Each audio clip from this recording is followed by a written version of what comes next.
I find out I'm about 2 months pregnant before my wedding. Luke Logan drunkenly caresses my belly and half jokes. I'm not ready to be a father. Summer, can we not keep the baby? My heart is calm. I say softly, sure. In my past life, I insisted on keeping the child. Meanwhile, Riley Richards had an accidental miscarriage, making it difficult for her to conceive again. Luke held a grudge against me for that and treated me coldly after we married. As for the son that I put one foot in the coffin to bring into this world, he, too, cried and fussed. He wanted Riley to be his mother later. I got into an accident and suffered from significant blood loss. However, Luke and our son merely hurried past me to be with Riley as she went into labor. I slowly bled to death on the floor above, while Luke and our son celebrated the birth of Riley's child on the floor below. Now that I've been reborn, I won't lose sight of myself and take the wrong path again. I call Eric Nottingham. I'll join the expedition team to Glacia. Chapter Eric Nottingham, the head of my department, was surprised after he heard my declaration. It wasn't the answer he had been expecting. Summer, this expedition will last close to 2 years. It will be a long and difficult assignment. Aren't you about to get married soon? Are you sure you want to join us? What does Luke think? I looked at myself in the mirror. At the version of myself who hadn't yet been beaten down by the cruel passage of time. Conviction laced my voice as I said, his opinion doesn't matter. Eric was stunned for a few moments before a knowing expression crossed his features. Understood. You have great potential when it comes to understanding the Glacian creatures. Since you've made up your mind, the expedition team welcomes you with open arms. Make your preparations. We leave next week. The expedition team was scheduled to depart on the same day as my wedding. Luke didn't take too long in the bathroom.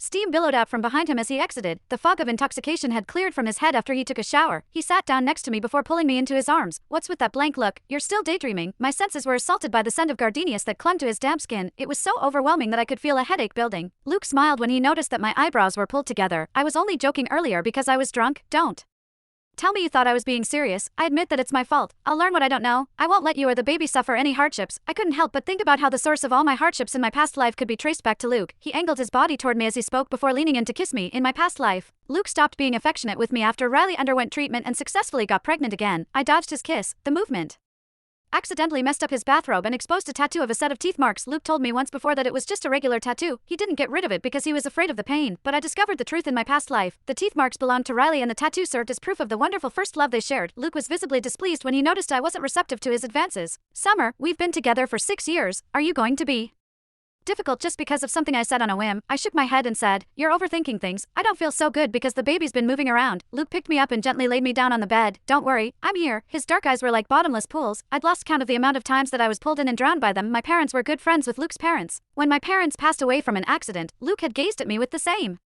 dark eyes.